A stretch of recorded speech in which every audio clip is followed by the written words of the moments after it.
Welcome, guys, to How the Frack We Got Here, a show that takes the news and events of the week and try to make sense out of it all. I'm your host and most Will Buchanan, and on this show, we simply are all about the facts. There are plenty of news stations out there that simply want to do anything short but inform you. Here at How the Frack We Got Here, that's all we believe in. We go up to the left, we go up to the right, we go up to the middle of independence, we go after all sides because there's more than one side of a story to everything. And you need to know it all in order to actually formulate your own opinion. And that's what we try to do here at How the Frack We Got Here. Thanks for listening, and hold on. It's going to be fun.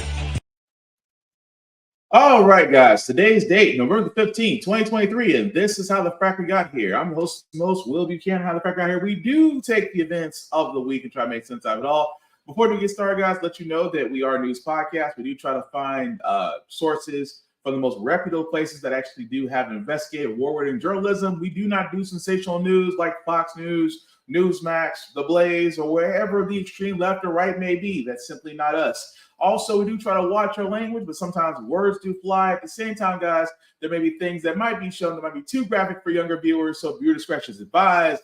Aside from that, welcome. You know what? On this wonderful hump day, guys, I got some news that I know it's just, you know what I talked about? I mean, there's nothing really we can talk about first, but the presidential race that is going to be happening in 2024. And of course, the big story, as we keep talking about, is the Republican nomination. I mean, at this point, yes, there is some news on the Democratic side that there may be some challengers to Biden that may be all well and good, but let's be honest, the news is with the Republicans.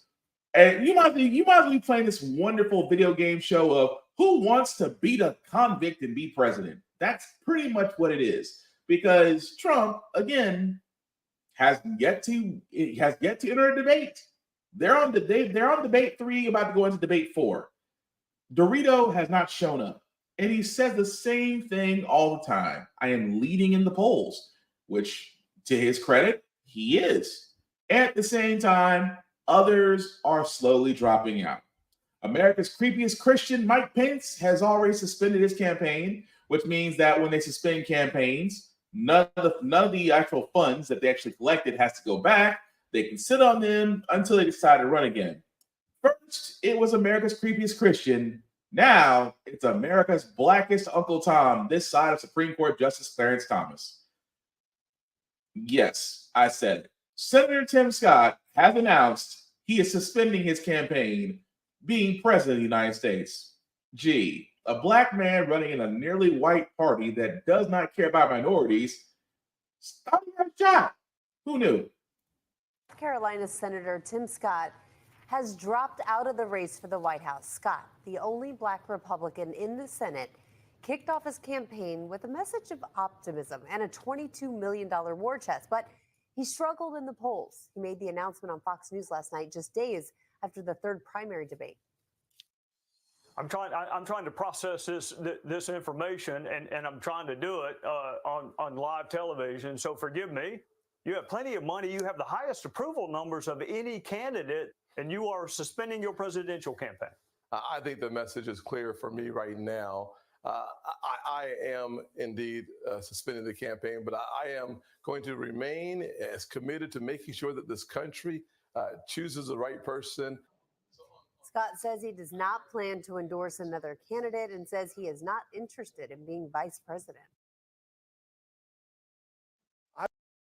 Yeah, he's not interested in being vice president because, again, he's not going to get nominated to be vice president. Tim Scott, again, we talked about Mike Pence. We talked about Tim Scott.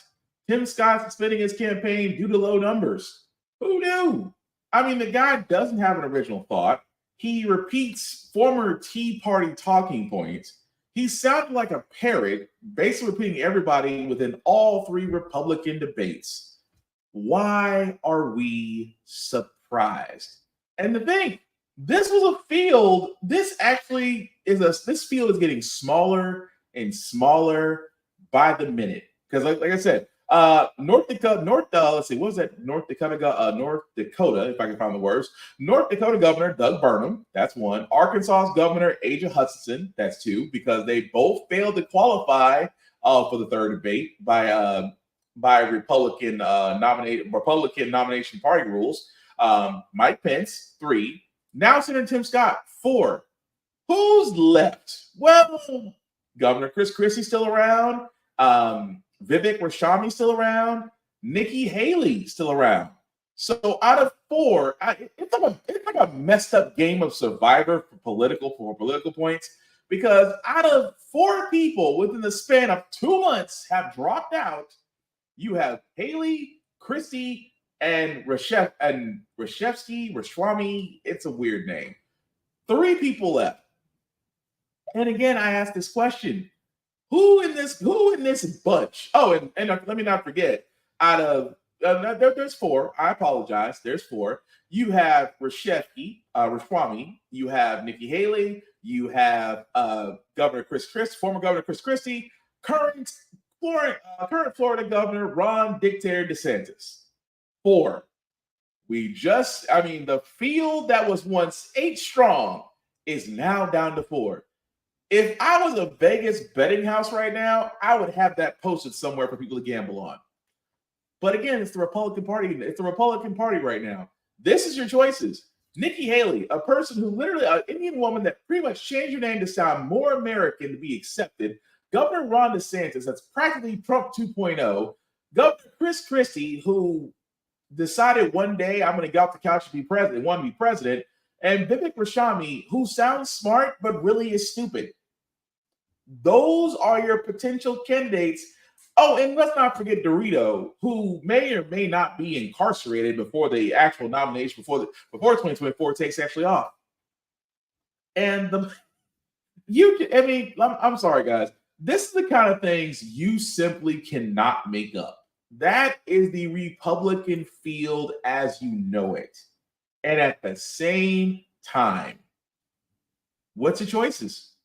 Because if you guys have not noticed from last debate, Nikki Haley and Vivek Ramaswamy got into it. Governor Ron DeSantis repeated all the talking points he could. And Donald Trump is pretty much blaming everybody within his cabinet that's pretty much turning on him as we speak. Former lawyers are turning on him. Former associates are turning on him because apparently he is giving a lot. They're giving a lot of information.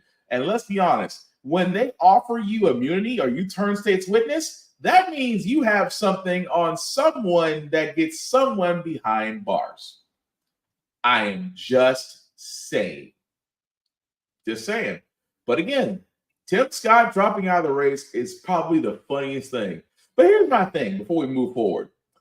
If you decide to run for president, or if you decide that you're going to run from a different office, this is just me. You have to give up your seat.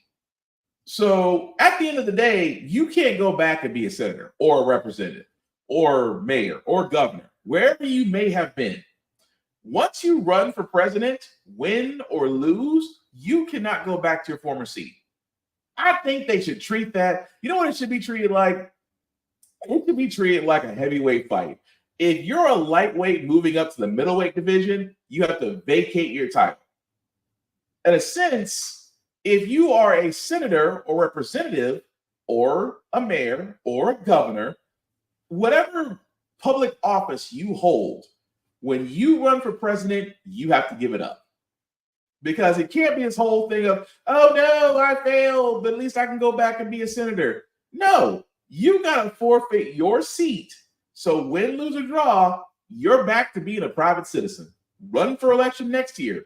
Good luck, better luck next time.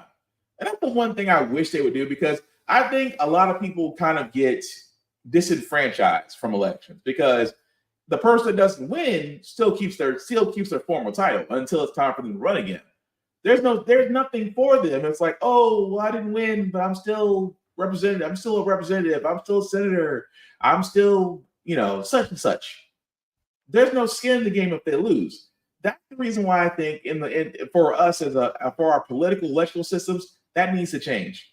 Aside from the fact that when the government shuts down, nobody gets paid. I think this should be the other way around. I think when the government shuts down, politicians should not get paid. All their benefits and additional privileges that they have as representative senators should be immediately cut off. But government workers that work in those buildings and other locations, their paychecks should still keep coming because they don't have anything to go off of. That should change. But again, whole nother story with that. But speaking of Nikki Haley, because apparently she's everywhere, she has basically called for name verification on social media. Now, this is a big thing with Republicans because they believe that TikTok and its Chinese counterparts are basically selling American information, and therefore they think TikTok is an evil system. They think TikTok should be banned, forgetting the fact that Facebook, Instagram, and everywhere else collects our information, but they don't have a problem with it. Nikki Haley is sitting there saying, well, you know what? There needs to be name verification on social media. And I'm thinking to myself, no, as much as we love anonymous people, it needs to remain anonymous. Because again, there's a double-edged sword to that. Because I think that's infringing on freedom of speech. It is. Because everybody, and I say this again because this needs to be said. Freedom of speech allows you to say anything that you want to say. It does not absolve you of the consequence that follows. So for instance, if a guy like me in downtown Nashville decide to walk around and say, all white people ain't shit, what happens next is a consequence. Same in the same sense that if a white person decided to walk to an HBCU and say all N-words ain't shit, consequences will follow. Again, the right to say something will always be protected. The right to protect your ass from getting whooped from what you said is not protected. That's the difference. And the fact that Nikki Haley wants to make everybody know on social media, that to me is a red flag because you're infringing on freedom of speech. Some people just want to say something and they have the right to be anonymous. They really do. You have the right to be anonymous on social media. Republicans are trying to make sure that you don't, out of fear that the Chinese are trying to steal your information. Out of the same fear that Republicans are going to sit there and say that a Democrat is coming for your guns. And I keep saying this all the time. That is probably one of the most brandished lies you can tell about the government caring about your AR-15 that you probably paid for too much at Bass Pro Shops. The government has access to way better stuff. They can care less about your AR-15. That's all I'm saying. But speaking of the government, guys, again, we had another potential shutdown that somehow got averted by another stopgap measure. Surprise, surprise, surprise. The bill is passed. This morning, Congress is one step closer to avoiding a government shutdown, with the House passing a short-term funding bill with bipartisan support and days to spare before the deadline. We just had to get the job done. The bill, which now heads to the Senate, would keep the government funded through early next year. It also frees up lawmakers to leave town for Thanksgiving later this week, a badly needed break as tensions among lawmakers reached a boiling point on Tuesday. It shocked me more than anything else. Tennessee Republican Tim Burchett, who voted to oust Kevin McCarthy last month, claiming the former speaker shoved him in a basement hallway while he was being interviewed. Kevin McCarthy walked by and elbowed me in the kidneys as he walked by.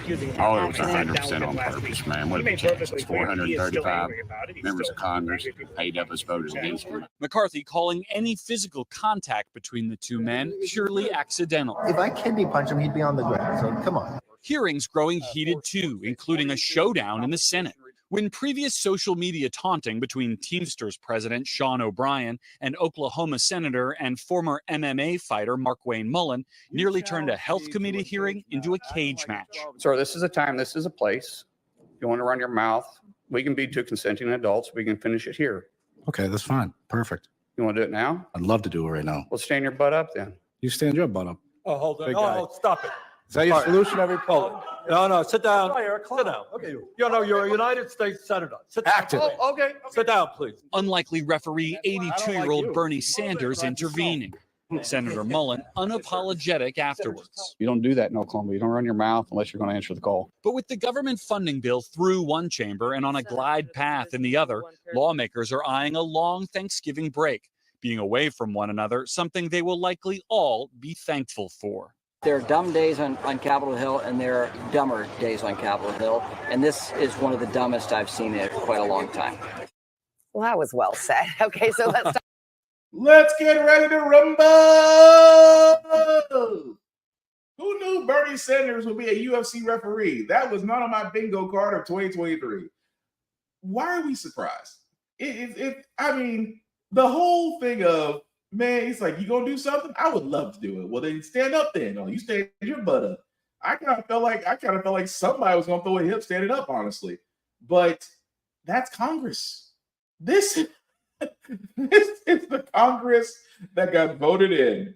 That we have went from a stopgap measure, which again, kicking the can down the road again, to where they was really about to fight. And again, this is the 118th Congress, ladies and gentlemen, with Bernie Sanders. I'm surprised Bernie Sanders didn't. You ready? You ready? Let's get it on. I'm surprised it didn't happen. I'm really surprised Bernie Sanders actually was the voice of reason in there, to where they were just like, oh, we gonna fight today. I personally would have paid. I mean, C-SPAN's ratings would have went through the roof on that one. That's just me.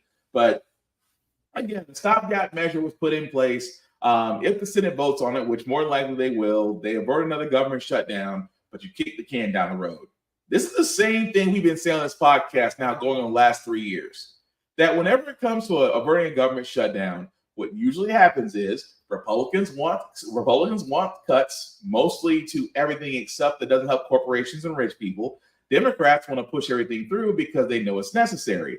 It's the same back and forth because now Republicans control the House, Democrats control the Senate. So you have a deadlocked session until either Democrats cave or Republicans cave. But either way, they'll pretty much blame each other when election year comes up. But I would think more be on the Republican side because the Republicans were like, well, we get in, we're going to stop the controlling, we're going to stop the frivolous spending, we're going to get bills back on there, we're going to do the investigations. Well, you did 1 out of 3. I mean, you really didn't push anything through that helped the American people. You really kind of shot down the tax bill that actually gave the IRS $80 billion because the IRS is woefully underfunded and undermanned. But they did a campaign talking about, well, when the IRS gets more people, they're going to come after you and they're going to come to your taxes. No. Have you seen the IRS? Have you ever done a tax refund to the IRS? I have seen paint dry out the back of a battleship faster than getting your refund sometimes. Again, services like the United States Postal Service, the Internal Revenue Service, and other government entities are underfunded and undermanned. And at least in this point, because with the IRS collecting revenue in order for the government to work would be one of the more priorities. But again, Republicans aren't hearing that because Republicans would rather starve and deny and destroy something so bad that privatization is the only answer. They did that with education. They're trying to do that now. They did that with the U.S. Postal Service. They are now trying to do that with the IRS. They actually want to abolish the IRS because there's this crazy notion about taxes, unfair taxation without representation. Yes, I cannot tell you how many times that has been argued. And yes, it is stupid. But again, I digress. It's the Congress that a lot of people voted in for, which I stress all the time. Please be aware of the next election, and then the midterms after that, especially not only the federal but the local, because all this is one big ass chain reaction. We want to stop it. We have to trust in the system. Vote people in that are actually going to do what is actually in our best interest. But again, I digress. We're right along, guys. The Supreme Court apparently got nagged up by us because, of course, if you guys are watching this podcast or watching the news, those on the Supreme Court, a few, were under investigation, specifically Clarence Thomas for, riding with a billionaire who's also a Republican donor, houses that were purchased, private tuition that was paid on his behalf. But oh no, there's no way that America's blackest Uncle Tom could be persuaded to vote against American interests. They're just good friends, right? Who doesn't have billionaire donor friends that just buy gifts for you or take you out on trips or take you out to their private resorts and things of that nature? We all got friends like that, right? Right. I didn't think so. Well, anyway, with the Supreme Court, guys, they did actually come up with a new code of ethics that they created. New ethics rules for the nation's highest court, a formal code of conduct now in place after a steady drip of stories on some of the justices' undisclosed trips, private jet rides, and other perks. This 14-page document, signed by all 9 justices, now laying out how they should avoid the appearance of impropriety, when to recuse from a case, and reaffirming the existing rules around gifts, a move some members of the court had previewed was on the way. What we could do is just adapt the code of conduct that the other court systems have. I think it would be a good thing for the court to do that. Public pressure to do something has been mounting in recent months after reporting about Justice Clarence Thomas in particular, and years' worth of unreported luxury vacations paid for by a top conservative megadonor, something Thomas said he believed he didn't need to report at the time, but has more recently updated his disclosure forms. I think it's clear that every member of the court has run into problems in the last few years. This is not just a problem that is besetting conservatives. This new ethics code, experts point out, still leaving much up to the justice's own discretion, and doesn't answer what happens if someone breaks the rules. It remains to be seen whether they're going to take this seriously or whether they're just doing this to get everybody off their backs. But I think this is a really good first step. But not enough, says a top Senate Democrat on Capitol Hill, still pushing for legislative reforms. It may fall short of the ethical standards which other federal judges are held to, and that's unacceptable. And if it falls short, the American people will ultimately have the last word, and the integrity of the court is at issue.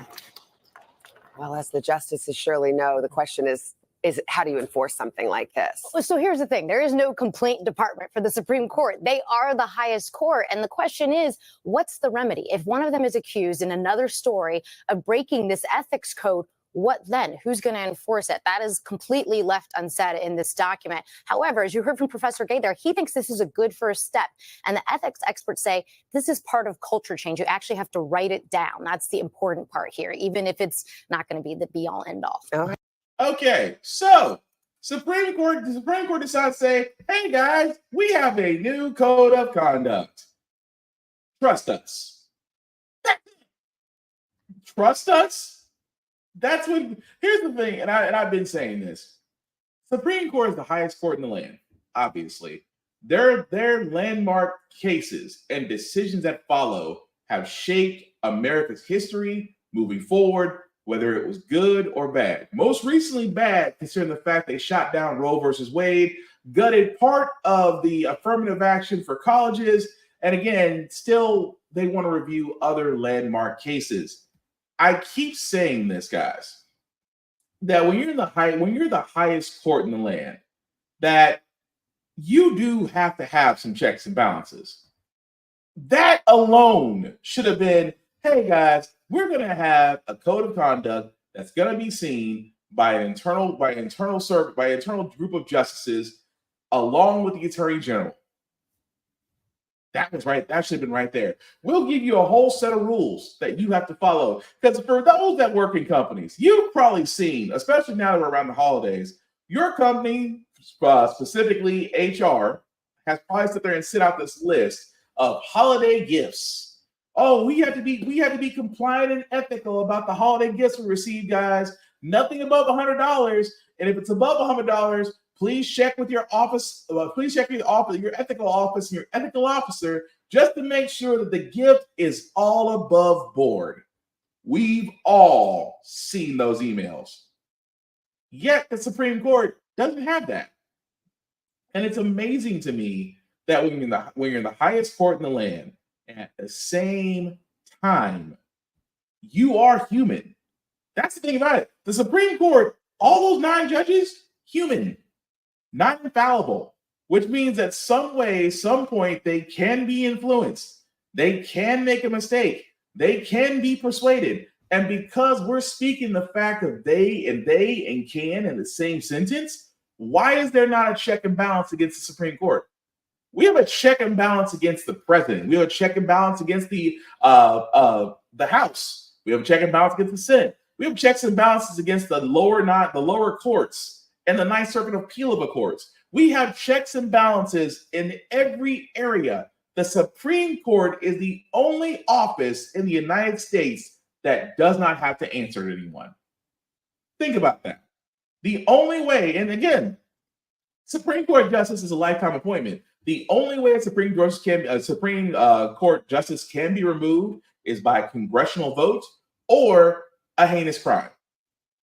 Those are the only two ways a Supreme Court justice can be removed. Aside from that, you are on the bench for life. Even more so, there is no one you have to answer to. This, I don't see, and guys, please tell me in the comments what you think. I don't see how this ethical code that they have is more lip service than actual doing. Because if it does not put a Supreme Court justice on notice about their actions and who they hang out with and who they represent, they just pretty much sit there and says, "Oh, we can still continue what we can still continue to do what we want." Oh, but you guys have an ethical code out there now, so you know we're above board. Your ethical code is bullshit. It has no consequences. It has no threats of compliance. It doesn't have anything out there except that, oh, trust us. We're Supreme Court justices. No, you're human and you're not infallible. You can make mistakes. You can be persuaded. You can be bought. But having a rule out there that checks you if you cross that line is a surefire guarantee that less of you will make that mistake. But hey, I digress. Moving right along, guys, I wanted to cover this story as well because, again, with the Israel-Hamas war going on, people are always worried about, will it spill over to our areas? And again, if you've been watching us for the last couple of weeks, we've covered stories, even a protest that's currently going on right now in California about protesting for a ceasefire, which, again, I have to stress this very heavily because a lot of people, when they hear Israel and Hamas is basically the creation of what Israel did to Palestinians. What people are protesting, and I don't mean to get loud, but I have to say this very eloquently. People are protesting Palestinians getting killed by Israelis.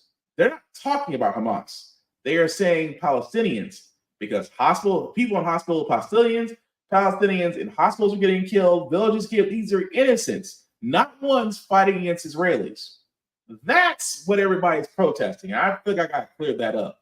At the same time, Netanyahu is not listening to a ceasefire. He can care less because, unfortunately, he's still backed by the U.S. With that being said, like I said, with all that going on, don't think, and I said before about misinformation. Misinformation does a lot more damage than actual truth does. Because we talked about last week a woman who thought the school or facility, she thought it was a school for training terrorists. And she takes it upon herself to use her car as a weapon and ram said school. Again, we got another one. New Jersey man pleads guilty to sending manifesto threatening to attack a synagogue. Yes, this man sent a manifesto to that particular location. He was found guilty because he basically, and here's the messed up part about the guilty plea. Outside the guilty plea, he literally got 15 months in prison, followed by 3 years supervised release. So let me get this straight. This man sends out a manifesto saying that his hatred of Jews, keep in mind, hatred of Jews in this manifesto that he sent out and said, because of them, this place must be destroyed. That man got 15 months in prison and 3 years supervised release. How? I say again, how? Because the thing about it is, these are folks that get radicalized and want to go after Jewish people, and they will go to extremes. But I wonder, because here's the thing about those people. Those people not only look at misinformation, they go to some source of information, like Fox News. Now, bear with me, guys. I want to play this clip from Fox News, but there is a reason why I'm pointing this out. Because current local douchebag, well, two local douchebags, Greg Gottlieb, Jesse Waters, right? Watch this clip, and then you'll wonder why misinformation is so easy to accept. See, there's another reason I think that they're defending these people is that they got exposed. They're being filmed. So now if they could get away with it, it wouldn't make a big deal. But now the media has to defend them because they could get in trouble. I want to say something about Arab Americans and about the Muslim world. I'm not going to hold your hand, even though I should, Dana. When I say we, I mean the West and Western technology have created the Middle East. We made them rich. We got that oil out of the ground. Our military protects all of these oil shipments flying around the world, making them rich. We fund their military. We respect their kings. We kill their terrorists. Okay? But we've had it. We've had it with them. Obama, Trump, now Biden have tried to get the heck out of that stupid desert. Just as we're about to get out, because we have this great balance of power we're arranging, these crazy Muslim fanatics come in and massacre over 1,000 of our allies and hold Jewish people hostage, hold Americans hostage. And so if you're an Arab American in this country and you rip down posters of Jewish hostages, of American hostages, no. No, no, no. Someone is going to get punched in the face. When you rip down posters of hostages like that, this is absolutely not. And the New York Times, the second sentence, Greg, that I thought was even worse, whose suffering should command public attention and sympathy? So what they've done is they've now made suffering a commodity. They'll put a price tag on emotional suffering. You know, is it the Jews? Is it black teens, the Native Americans, the Palestinians? You know, who suffered the most? And he who suffered the most is allowed, as you say, a free punch. And so now they've justified violence to avenge suffering. And so now people are above the law, people are below the law, and that's making everybody crazy.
Sorry, I didn't know I was muted. Thanks, Osmond. Let me try it again. So again, guys, let me apologize. Again, for the 3 minutes of Fox News, I apologize for that, but I had to prove a point because that's radicalization.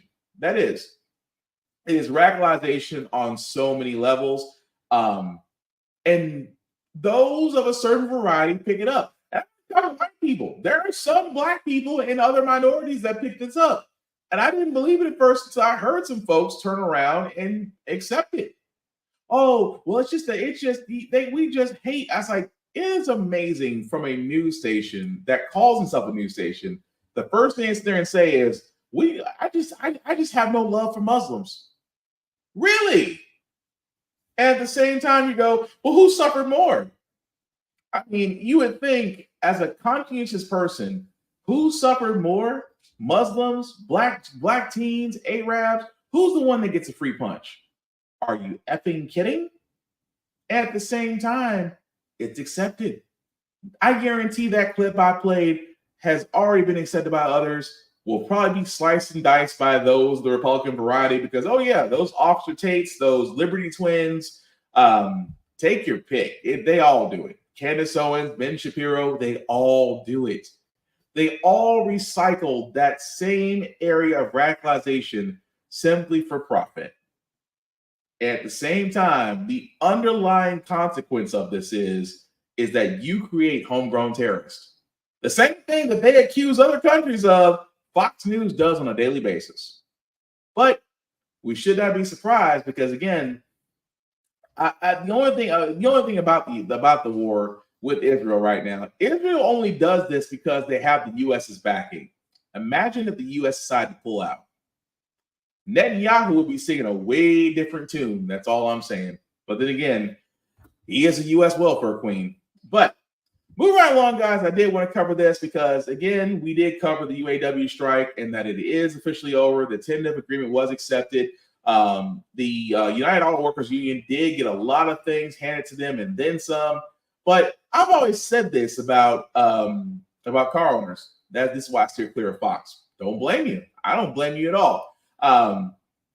But this is why I say, guys, whenever you see companies make deals with unions, they usually have to do something. They either try to increase prices or pass off their new increased cost to customers. Stellantis, one of the big three, decided to offer a buyout to half the salaried U.S. staff.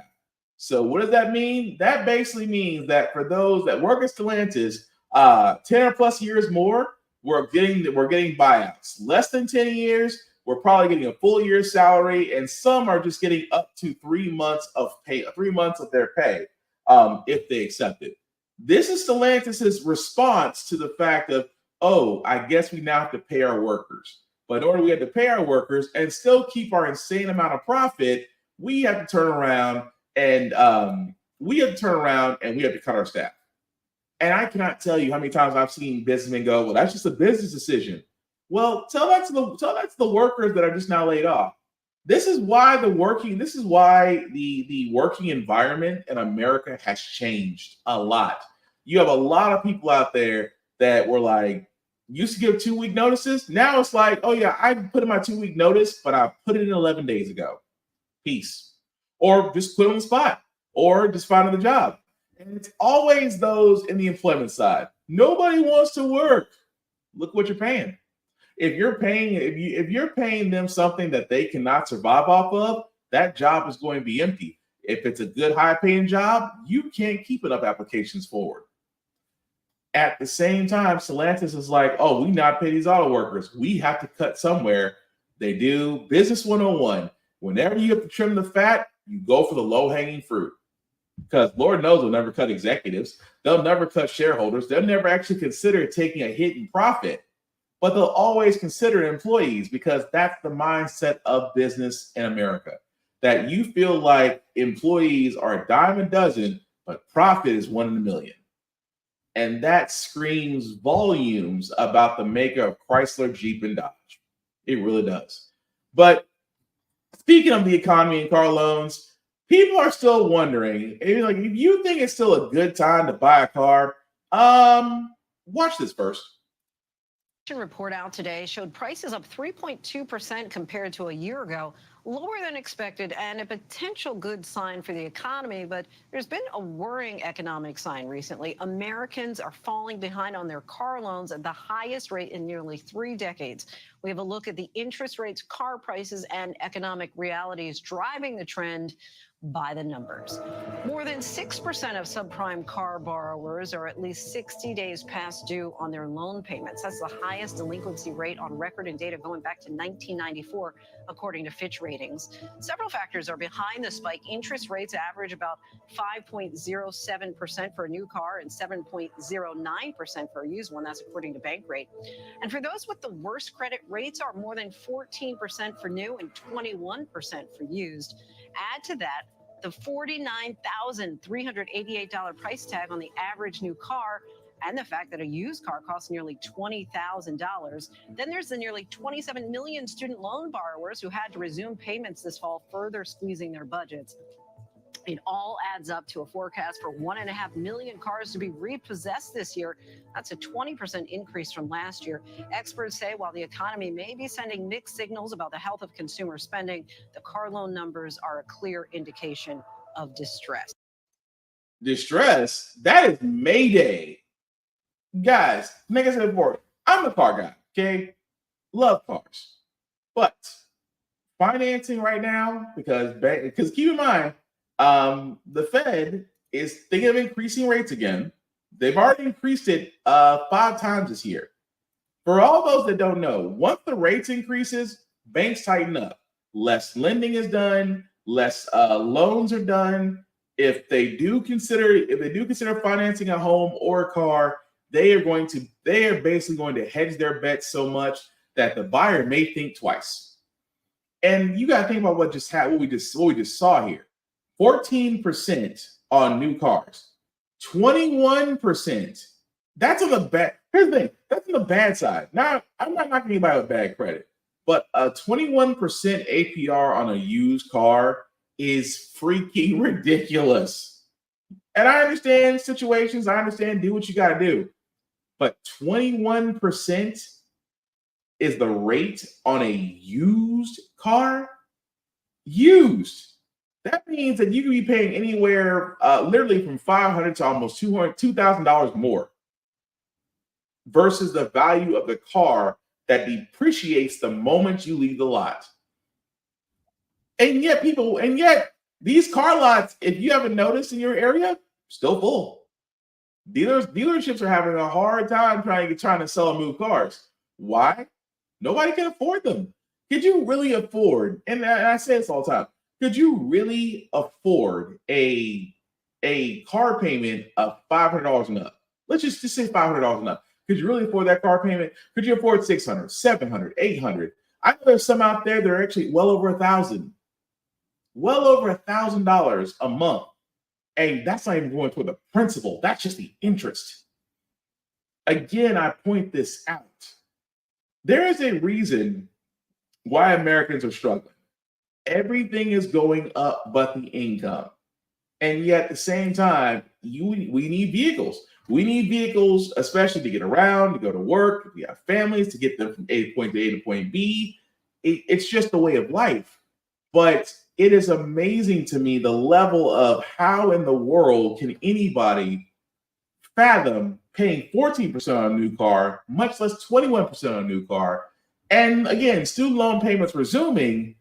It's like, I'm trying to figure this out because I'm not trying to be mad at Biden, but I can't help but go right back to him and said, you're asking how much in $1 billion to Ukraine and Israel? How much you asking? Billions? The American people could use some of that too, sir. But then again, this is the reason why I keep saying, not to go off on a tangent. This is the reason why sometimes I wish I could ask presidential candidate questions, because sometimes I think they get softball questions. I really think they do. Because Biden and others do kind of dance around the fact that you've helped out foreign countries with $1 billion packages, but the American people are still suffering. What do you plan to do about that? And hold their feet to a fire. Hold them into there and say, you wanted to pay off $20,000 student loan debt. Sir, it's not enough. You wanted to raise the minimum wage. You talked about that once and never again. You talked about codifying Roe versus Wade to protect women's abortion rights, and you said it's up to the states. Exactly why do we need you as president? And again, this is the things I would ask because the American people want to know. American people want to get a home, but homes are too high to buy. Americans want to get a car. Cars are too much. Americans can barely buy food, and yet at the same time, they're trying to tell us the economy is improving. Yeah, I don't think so. Even more so as we're going to the next story, guys. It goes right back into schools. Remember I talked about public education is getting attacked? Less funding is being cut. Schools have to figure out how to retain teachers. Teachers are getting fed up with the fact that kids can beat on them, but yet they can't touch them. So they move on to greener pastures. Again, I just want to show the struggles of one school tech school area in Texas and what they're doing. And again, this is the reason why I keep on saying this all the time. Pay the teachers. All across the network by highlighting the contributions of educators and students across the country while taking a closer look at the future of education in America. And tonight, ABC's Maria Villarreal reports from Texas on the nationwide teacher shortage since the start of the pandemic and the efforts of one school district to recruit and retain teachers. It's part of our series, The American Classroom.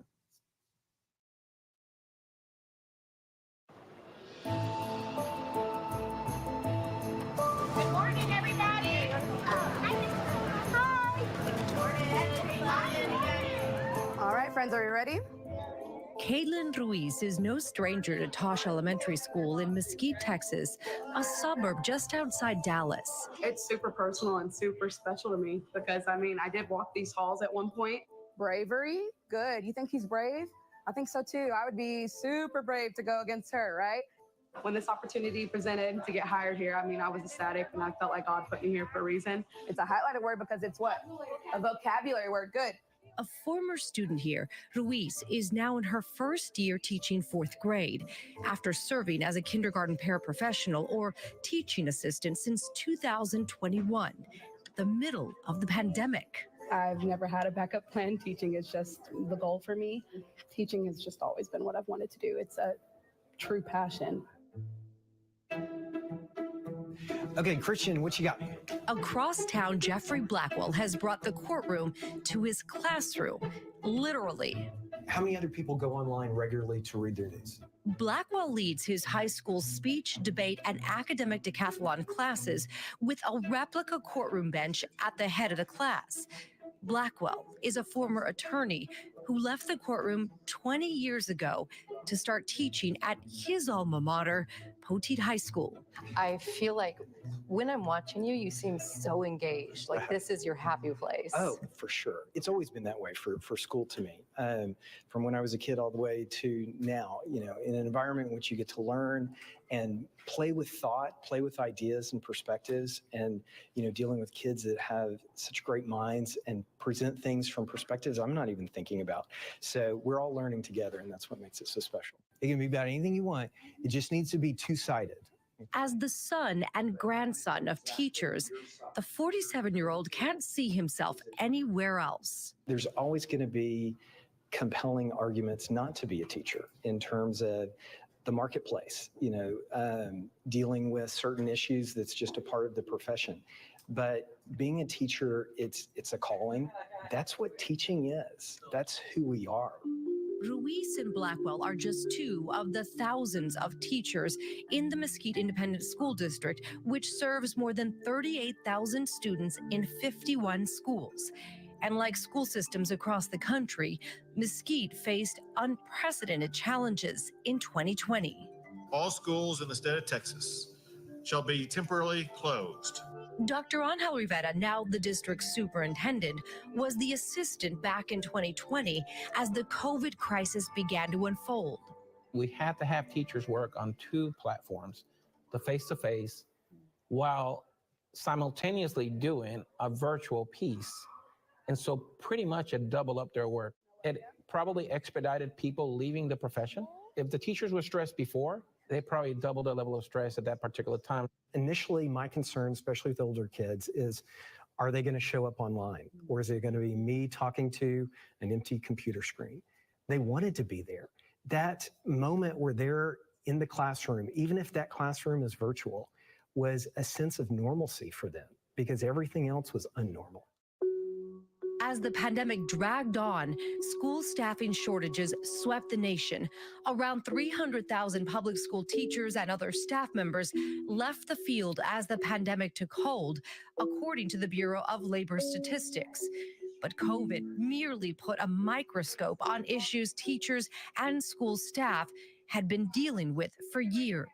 I hear that teachers aren't being as supported when it comes to behavior in the classroom. A lot of them are leaving because of the pay. They just say it's very hard to live on teacher salary. Personally, I'm doing okay, but I have great support at home with a husband. And if you don't have a family, it could be kind of difficult to live on your own. Administrators were tasked with figuring out how to fill those vacancies. When you're looking at the fact that teachers are saying we're not getting paid enough, we're not supported when it comes to behavioral issues, I'm going to leave. How do you come into that? It seems like some pretty big challenges. It was very, very obvious that we had to establish prestige in a teaching position. And it was very obvious that we had to prioritize teaching positions, and we did just that. So Dr. Rivera made more funding his top priority. A local tax measure he presented to voters narrowly passed a year ago, leading to $16 million in new revenue annually for the district. critical funding used in part to boost teachers' salaries. How did you explain to them that it's not about like, oh, we would like the money? It's more like, no, we need this money. I said, this money will be paying on safety and security, teacher compensation along with paraprofessionals, and then programming for kids. Those were my 3 points. I kept it to 3. I went around, and when they did pass it, I said, this is what we're going to do. In addition, the district implemented new programs like PACE, which helps teaching assistants pay for school as they fill vacancies while working towards becoming fully certified teachers. Y'all are overachievers. Ruiz is part of the PACE program. It's just a very special program for parents because so many of us want to go into teaching. We just didn't have the means to get there. And so this program truly helped us get our foot in the door. Good. I've always wanted to be in education. I love kids. I have a passion for them. How many of y'all get your news primarily from social media? For veteran staffers like Blackwell, even before the pandemic, the district's Excellence in Teaching Incentive Program gave a financial boost to stay in the classroom. They were trying to figure out a way that the district can grow better teachers, and that takes time, and it takes additional instruction and training. If you go through this 2-year program, then there's going to be a pay increase, a stipend that's attached to that. And if you continue on to get your master's in certain areas, we're going to give you more money. That time and that commitment that the teachers are making are going to be rewarded by increased salary. As the pandemic waned, the district says it was able to cut teacher vacancies from 145 at the start of last school year to just 16 this year. Superintendent Rivera is also working to introduce AI technology that he hopes will help his staff keep up with the needs of their students. It will say, Angel, are you interested in this? Are you interested in that? Where when I was in school, I was only exposed to the things the teachers would tell me about, which back then there wasn't a lot. It's about heroes. But now we keep talking about the jobs and fields that could be a possibility. Yeah. Well, let's stop preparing kids for a world that doesn't exist when they graduate college, and let's let them explore. I'm a believer that this AI system could actually help students discover something within themselves that they didn't even know. The impact of these teaching programs felt by teachers and students alike. The teachers, they're not just your teachers and your mentors, they're your friends. You can tell that a lot of the teachers here have a passion for what they do. They're all our kids. And I think that passion, that sense of purpose, they see it in our eyes and our actions. And so they don't necessarily question that. But there's more to be done as educators look to reinvigorate the industry. We want it to be better, and we're striving. We've dedicated our lives to it. Now, don't get me wrong. Like I said before, I have actually a very soft spot for educators. I really do. They don't get enough credit for honestly one of the hardest and most rewarding professions that we do have in this country, teaching kids, because they got it rough. What'd you say? When time to come clean that we're in a recession. We are. I won't even say, you know what? I won't say recession. I think it's time we need to admit that the income of this country needs to rise. I think we need to admit that minimum wage needs to increase by fourfold. Because keep in mind, we're still, I hate to say it, guys, we're still at $7.26. I believe that's the minimum wage. $7.26. Still, in 2023, we're under $10. And don't get me wrong, there are certain cities and states that do have minimum wage at $10 or $15 an hour, but that's just the city or state it's located in. It's not federal. If we're really being honest, the minimum wage, if it really follows the current trend right now, productivity and income in the U.S., minimum wage would probably be somewhere around $27 to, no, that's wrong. Minimum wage would probably be somewhere around $28 to $34 an hour.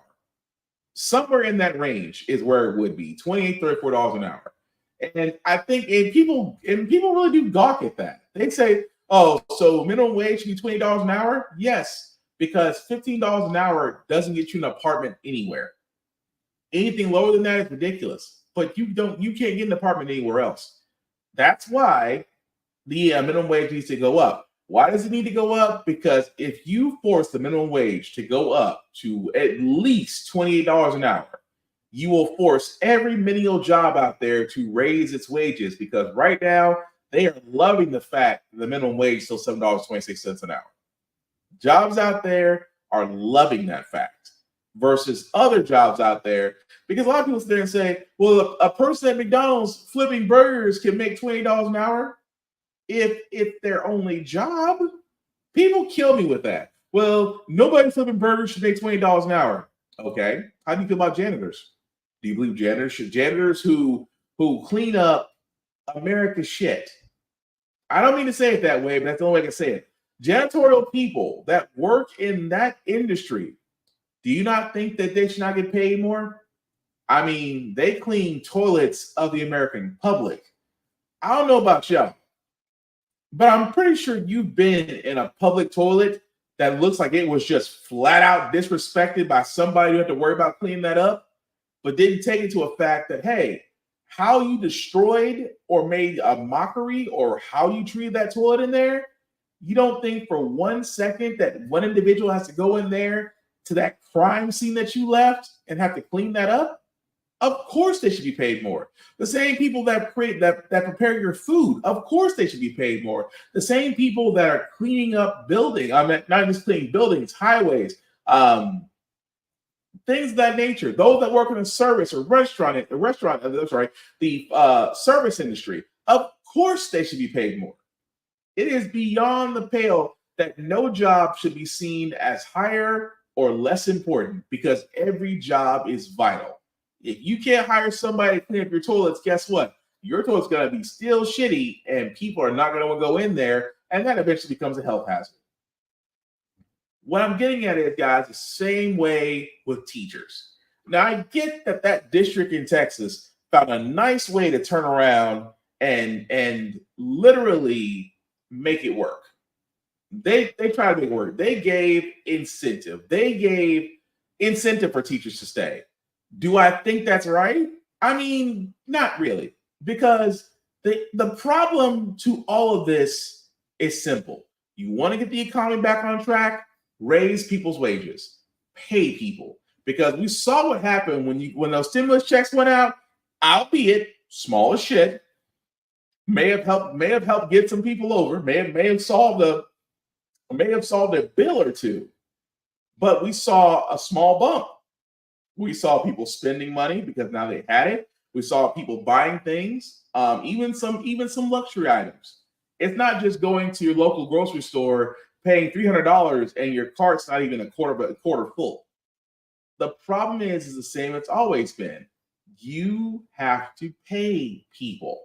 It's the reason why we've had strikes. It's the reason why the United Auto Workers strike. It's the reason why we have seen more strikes in this year than the last 5 years combined. Keep in mind, guys, we've had multiple strikes. We've had John Deere, we've had Kellogg's, we've had the UAW, we had teachers unions, we had nurses, we had nurses unions, we had other factories that were joining. Even Amazon. Amazon literally has one location right now that is unionized, and they're still trying to get other areas to unionize. And at the same time, they had strikes. And I keep saying this before we move on to the next thing. It is going to become a thing about strikes. And here's the one thing I would say for all those: if you have a union in your area, please join it. And if you don't have one, think of starting one. Never bargain with corporations by yourself. You will not, I'm sorry, I know that's not what you want to hear, but it's the truth. Never bargain with corporations by yourself. Corporations that ever stand and tell you, we're like a family. At that point, everything they say after that is bullshit. Everything they say that is bullshit, highly suspect, and y'all should literally unionize. Because, again, corporations, and I say this all the time, corporations have no problem cutting people when it's necessary. Corporations have no problem laying you off when it's necessary. Corporations have no problem changing your pay when it's necessary for them. You need to have protections in place that protect your job, protect your pay, protect your way of life, and unions can do that. Because trust me, teachers, along a long list of other people, in necessity jobs. I call them. I hate the word essential. I hate the term essential worker because everybody leaned on that. We love our essential workers. Our essential workers are the real heroes, but you didn't pay them. You had nurses, doctors on the front lines during the beginning of COVID, and they did not get paid any more than what they were getting. So because of burnout, because of potential taking the virus home to loved ones, some of them quit. But you know what those hospitals did? Hired traveling nurses. What do traveling nurses make? A nice, pretty nice bag.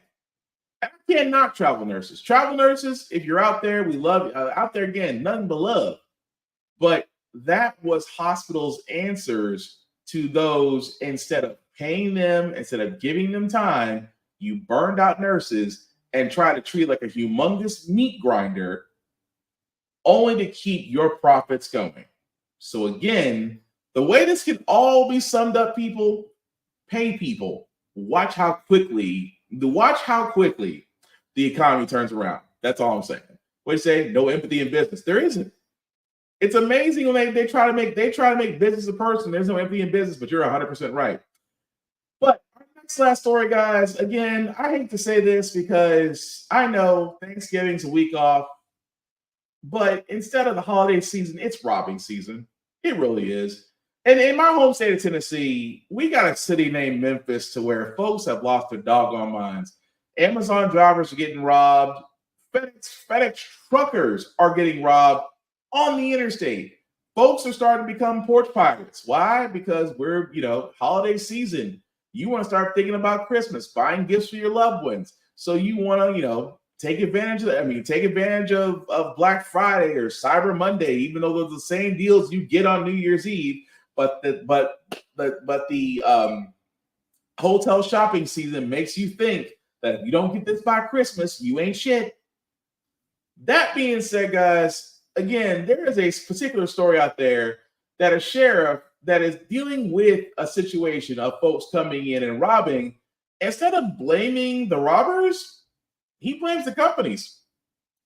Many of you watching have seen this, and here in California, we're seeing a 13% uptick in organized retail theft since 2019. And now, a local sheriff is criticizing big retailers for the policies that he says protects their bottom lines at the expense of consumers.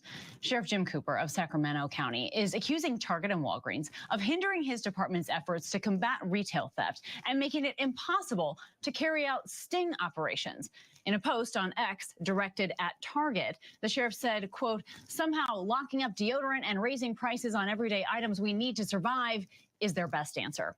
Well, his complaints come as many retailers are, in fact, locking up their merchandise behind glass to prevent theft and even closing stores because of safety concerns. ABC News reached out to Target about this story, and the company was not willing to comment. Also, a spokesperson for Walgreens told ABC News affiliate KXTV that they frequently work with law enforcement in California to combat theft. Now, Sheriff Jim Cooper is joining us now. And Sheriff, first, I'll let you respond to that comment from Walgreens that they say they do work with you to combat retail theft. What's your response to that? It's funny. After the article came out, they reached out to us and they want to work together now. So kind of ironic. Oh, so now they're willing to. Were they before? No. They turned their offers down. And this is really not happening at the local level as far as the loss prevention goes. It's at the corporate level. That's a big issue. Their shareholders or stockholders. That's who's driving this narrative. And so in your view, what is, though, so that's driving the narrative. What is driving the rise in shoplifting and these flash mob style robberies that we're seeing? I mean, not only in California, but it is bad here. I think zero accountability. They know no one's going to get in trouble. Nothing's going to happen to them. And the retailers have fueled this. They had multiple chances to change laws through legislation, and the retailers did nothing, the big box retailers. So basically, they've been complicit in this whole issue. Now, you say that your department tried to respond to numerous calls from from employees, actually, at a Target and a Walgreens, but then you were blocked by the corporate office. So what exactly happened? So we had operations set up. Obviously, those local employees knew who the frequent flyers were or shoplifters were, set up an operation to come out, arrest them, and deal with them. So prior to us coming out and getting set up, a call from corporate says, hey, you can't work with local law enforcement. So 2 operations, one with Target and one with Walgreens, were both canceled, unfortunately. Wow. And in your post on X, you also said that the California Retail Association has essentially sat on their hands on this issue. The president there pushed back, and they also told our affiliate KXTV that they helped secure almost $300 million in state funding to fight retail theft, and that includes millions of dollars there in Sacramento. Why isn't that enough? Let me tell you this. We got $9 million in funding, which is great. We're going to use it. It's going to help us. The bottom line, the law is still the law. Think about this.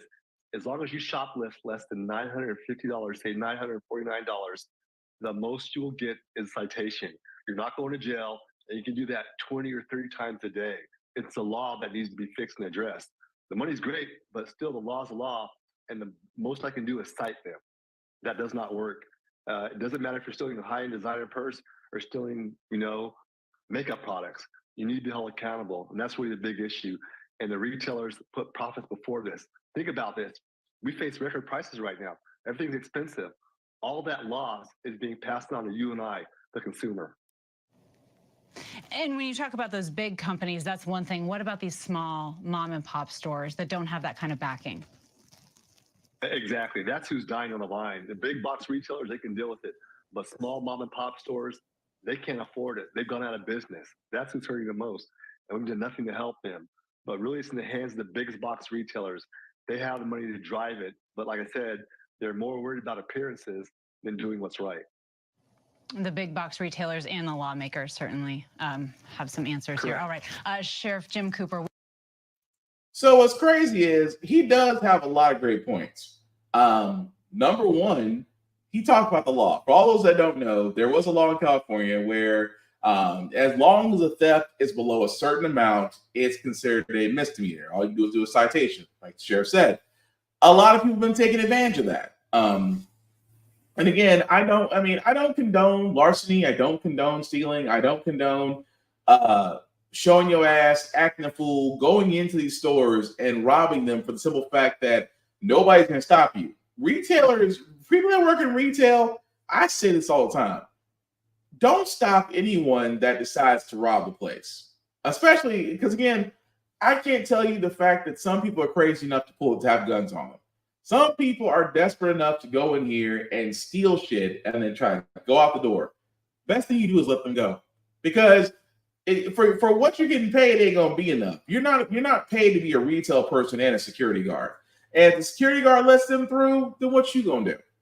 At the same time, he's right. A lot of these local law enforcement areas, I know in my city of Nashville, a lot of these local law enforcement are trying to work with these stores and say, hey, we want to work with you guys on how to combat shoplifting and stealing and things of that nature. And like you said, a lot of the big box ones, Target and Walgreens, don't want to do that. Now, it could be argued that Target and Walgreens and maybe Walmart in some areas, in some states, are accepting state funding because, let's be honest, if they took tax dollars to get there, then all they're doing is sitting on them until they realize, oh, we can just pack up and go somewhere else, which is what a lot of them did. I mean, again, if you're on TikTok or social media, look up areas like my personal favorite. Look up Walmart in Memphis, where a Walmart in Memphis was raided. I mean, raided. And now Walmart, along with FedEx, are sitting there saying, well, FedEx has a major hub in Memphis, Tennessee, by the way. They're not leaving because FedEx is enjoying Tennessee state funded dollars. But Walmart has already sat there and said, especially what they did in Chicago, they pulled out in some cities, in some states, and cited the fact that the theft would never recover, that the profits would never match up to the theft that was lost. Now, think about this for a second. If you are a retail big box store, yes, you do have insurance. Yes, you do. Yes, you do have all your products, things of that nature covered. So if there is a loss, you write it off to the insurance company and get your money back. But like the sheriff said, they could also raise prices, even though they've been compensated by the insurance company. They'll still jack up prices for the loss of profit, and they'll put that on customers who decide not to steal. So it's kind of like, we don't want to do this, but folks have stolen from us. We can't get them. You shop here. So sorry, we got to get you, which may lead to people going somewhere else, which means that businesses do close and the whole cycle starts all over again. The law needs to be changed. It does. I think that, again, with stealing, they're stealing. I mean, folks in here are just, they're bold. Whether it's clothes, shoes, food, vapes, they don't care. It's robin season. But there's no consequence to that outside citations, which tells me that kids are actually able to learn because they know what the law is. And again, with police officers, I say F the police a lot of times on here, there are some police that are actually trying to help local business owners. But again, like he said, the mom and pop stores are the ones that are going to suffer because they don't have the same backing as big box stores. But again, it comes right back to that law that unfortunately has been put in place in California until they elect another Republican that'll probably strike it down. That's all I'm saying. But with that being said, guys, we're going to go and move on to our feel-good segment because usually how the Frack we got here, we usually cover a lot of things that are doom and gloom, sometimes make you lose your faith in humanity. But hey, it's Wednesday, it's hump day. We want to leave you guys out on Friday tomorrow with some good vibrations, and hopefully this next story will do just that. Our new ABC series, The American Classroom. And this morning, we want to shine a light on an organization called Student Veterans of America. They support veterans who are seeking higher education after serving their country. Our Stephanie Ramos, also an Army Reserve Major, joins us with a group of service members. So, look at them. So they're right here. Hey, everybody. We have a group back there, too. Yeah. Good morning, guys. So I spent some time with Jamie Springston, who is here, and his wife, Jehan, in West Virginia, talking about this organization, the Student Veterans of America organization. We want to share with you what they do. But first, here's Jamie's journey from service to college. Jamie Springston has always had a passion for serving others, which is why he joined the Navy in 2009 as a corpsman. His experience as an EMT proving to be a valuable asset to the Marine Corps overseas.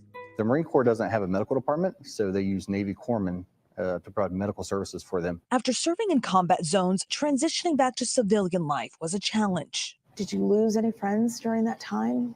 We've lost some friends since we've gotten back, which is still connected to the overseas trauma. As he got back to work in the States, he suffered from severe PTSD. Lots of little things would start taking me back to the places that I didn't really want to be anymore. I didn't seek help for a long time until it started getting really bad. And the memories, the not so pleasant memories took over. So I had to constantly drink to keep them away. Then it just made it worse. I didn't want to be here anymore. Jamie needed help. That's when a fellow veteran who he served with in Afghanistan stepped in, one of the very veterans Jamie treated when he was injured overseas. He talked me into the VA, and that's the day I went inpatient for a little while to get my drinking under control and to work on my PTSD. Would you say he saved you? He did. And he was in one of the vehicles that got blown up. So you had saved him before in Afghanistan, and now here you are stateside, and he saves you. Mm-hmm. Once he got sober, he found his way to Marshall University. When I walked on the campus as a 34-year-old freshman, a very non-traditional student, I was uncomfortable. I was scared. I was fresh in recovery. And I said, there has to be someone else here like me. That's when he discovered Student Veterans of America, an organization that brings veterans together to lift each other up, pursue higher education, and achieve their career goals. How has SVA changed your life? It's opened up doors for me that I didn't dream would be possible. It's given me empowerment. It's shown me how diverse and inclusive a veteran community can be. It saved my life. SVA, changing lives. Jamie, you were so inspired by the work done by SVA that you applied for a job with them. You're already working in your social work field as you finish up your degree. We've talked about this. Talk to us about that transition between active duty service to civilian life. What would be your message to a veteran contemplating that change? It's a very difficult transition sometimes, but finding that chapter on a university or campus, that's something that'll change the way you go to college, the way you experience college, and beyond.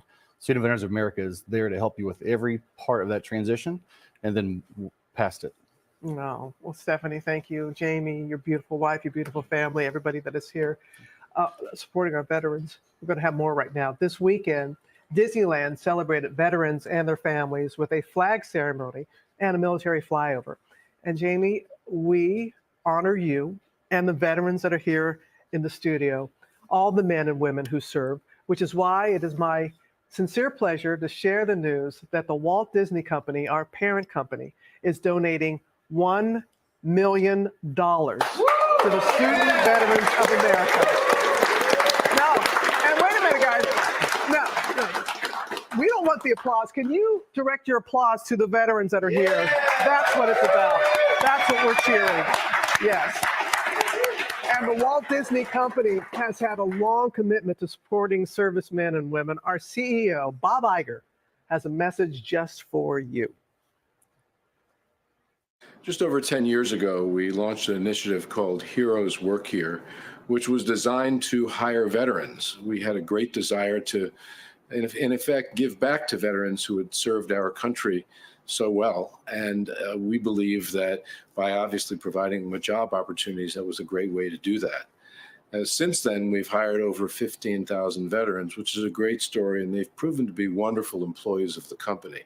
Our donation to Student Veterans of America is designed to actually teach veterans, to educate them after they've served our country, to even better prepare them for the workplace to get jobs, not just for Disney, but for any entity out there. All right, thanks to Bob and his leadership. We are thrilled for everyone. Can you make sure that we get a nice shot? I want to move out of the way to make sure that you get a shot of these wonderful veterans that we have here with us. And we salute all that you do. All right, thank you all so very much. And again, guys, like we do here on How the Frack Got Here, we definitely do always want to give veterans props and things like that. And finally tonight, America's quite you. So again, we do want to give veterans their props. So if you are a serviceman, whether current or retired, thank you for your service. I can go down the road as far as Bob Iger, because right now he needs all the PR he can get. But at least, hey, I mean, they get it right every once in a while. But that being said, guys, we do want to wrap this up. I do want to thank everybody that liked, that shared, that let people know this was live. I certainly appreciate that. Some shameless plugging before I do get out of here. You guys know about Netflix, Amazon Prime, things of that nature. You ever get tired of it? I mean, they don't keep your shows. Everything gets dropped. Raising prices. Again, Netflix, Amazon, Hulu, Disney Plus, all of them are raising prices. Tired of it? Tired of seeing your content disappear? Well, I am a part of a conglomerate that is with a new place called Blur Station. Now, Blur Station is quickly becoming the place for BIOP, for people of color content.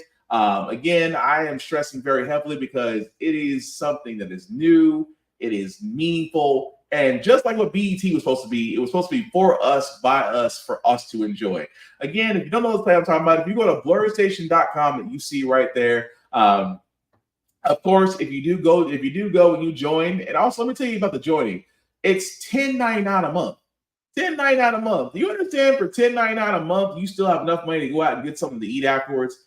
That's vital. But if you do want to join, yes, it's $10.99 a month. I would hope that you guys would go to the Blurred's Eye View Affinity membership. That's where you'll find me. Of course, with my name under the influencing partner Black Spartan, I would certainly appreciate that, guys, if you would do that and join up. Not just because it helps out, we join the movement. Because we're pushing content like the Undead Horizon. We're pushing out shows like Issue Number 1, where it's helping comic book creators get their first issue published. No Kickstarter, no fun GoFundMe or things of that nature. An actual show that is getting people of color comic book creators their time to shine. And that's just one of many things that you'll find here at Blur Station. But if you decide to join, guys, which I hope you do, definitely go to join now. Select the Blurred's Eye View Infinity membership. Under influence partner, if you don't mind selecting Black Spartan, I would certainly appreciate that. Now, you're probably wondering about the Infinity membership. Why is it called Infinity? Well,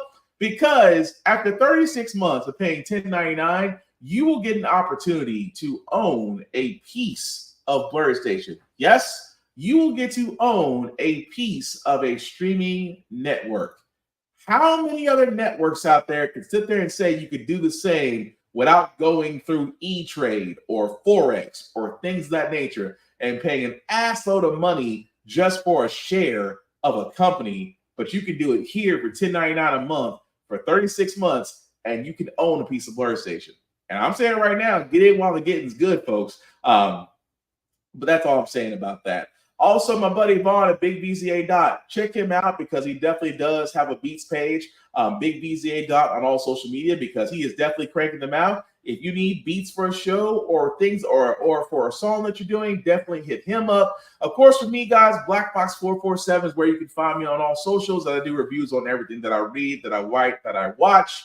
At the same time, guys, the banner at the bottom, they make that just a little bit bigger for you guys to see. If you copy and paste that banner into your browser, we'll take you to my link tree that have the YouTube, Facebook groups for all of my podcasts, How the Frack We Got Here, Get Bit Podcast, of course, y'all for this podcast.